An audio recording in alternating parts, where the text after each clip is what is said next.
Get some of them teeth.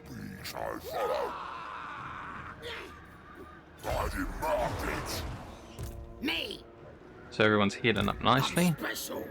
Most people have got most of their war already show up. Oh, this guy got some goblin wolf chariots in his war.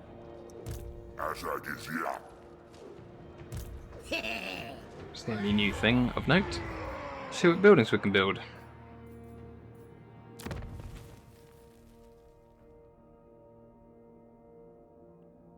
So if we got Grashnak's Lair, we'll get the Ogre Mercenaries. I think I read this out when I was playing the other day. So that'd be kind of cool. But we can't build that for a while, so we'll start off with the pile of shiny stuff. It's nice to have your money in the positive without raiding the enemy, which is the only reason why I'm in the positive at the moment. We don't need to worry about this. This isn't an army by the enemy next to my base suddenly. This is a caravan, which don't attack things. Hey, we got a trait while the turn swapped over. Because we spent so many turns in raiding stance, we gain 5% more money from raiding, and lower the enemy's control by 2. Pretty sweet.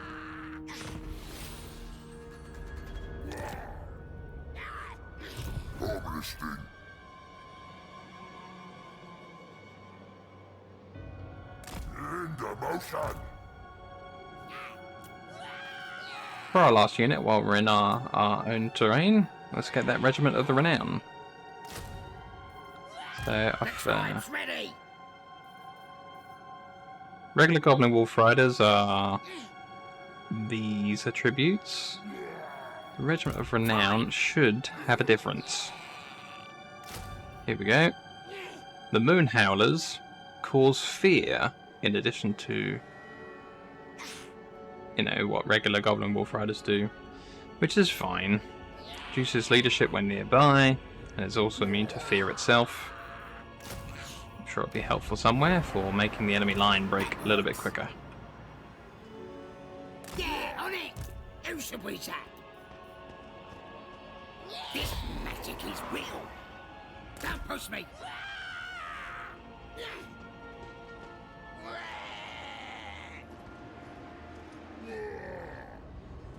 I think it's a nice little bonus. We're gonna get these all big uns here. We're gonna apply some of our 118 scrap to them. So our big uns, I think, want more weapon strength, 25% more. The Gobbo Tinkerers know that a weapon with fewer weak points can be swung at an enemy much harder without risk of breakage.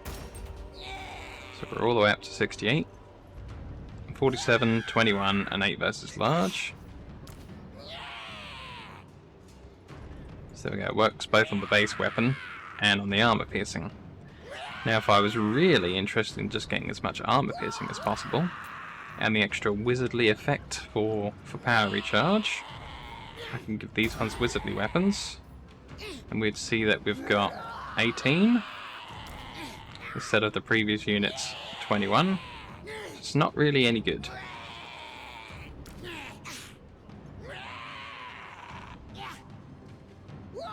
Oh, no, right, it's not actually counted until you're in a battle.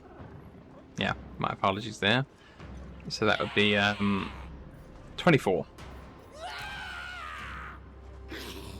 So a little bit better. I think with the big ones though, we'll stick with the 25%. And then we'll try and get wizardly weapons on the regular orcs here, who can also have it, but they have a slightly different one with their shields. They can get padded shields as long as their leadership is higher than running away. They have a missile block chance of 30 and 15 more armor.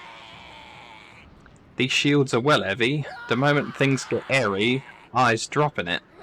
So he's got a shield, but when he's getting damaged, he's going to throw it away because it weighs a bit.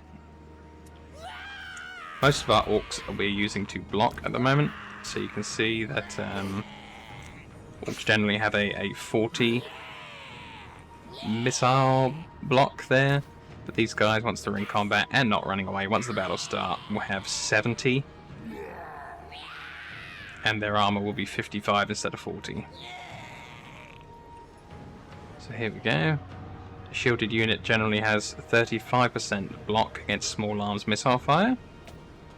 And these guys will, well, I think have that added to it for 65%. Either that or it's a 30% chance for missiles just not to hit them. Couldn't tell you which. I think we're out of scrap now. Yeah.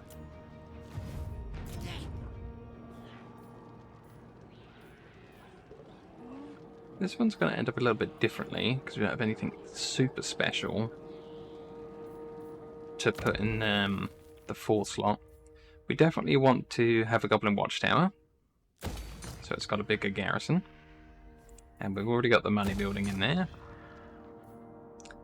I think for our final one, when we get there, we're probably going to put something like the squig cages in. Getting the foul-templed lethal squigs into their cages is one thing. Keeping your fingers while feeding them is quite another.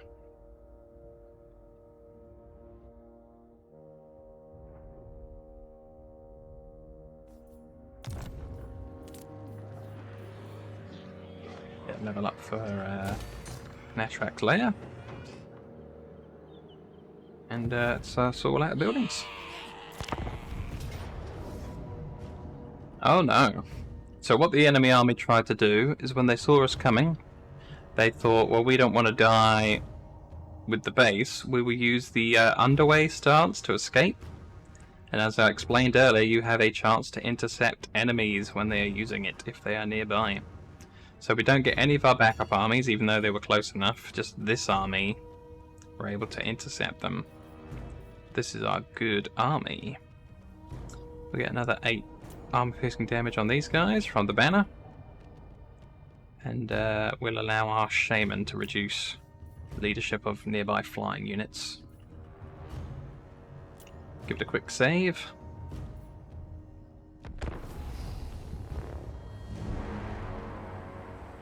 So, this is what the underway looks like. It's a load of caverns dug into the rock that were supposed to allow the dwarves to transport a lot of their goods between the different dwarf holds. What they didn't realise is that when you build a system of tunnels that helps you, you've also built a system of tunnels that helps anything else scurrying below, such as goblins that have found the entrances, or Skaven ratmen. Again, this is going to be a very straightforward battle. Very plow into them.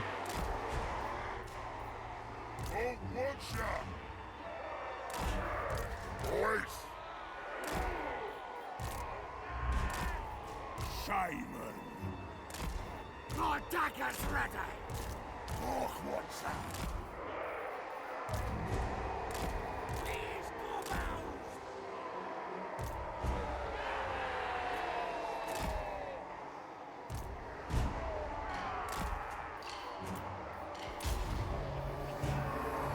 It doesn't look like they're going to walk to us, which is fine.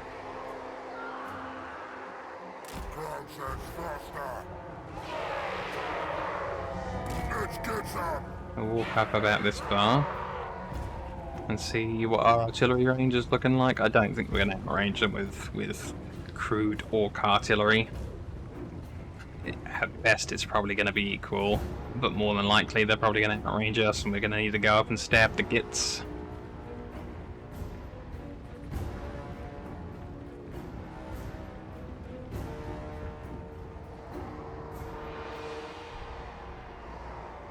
Yeah. So, if I pause it, we'll set up a this far. That should hopefully get the artillery in range. Unselect the artillery. Tell everyone else to go much further. Probably not that far.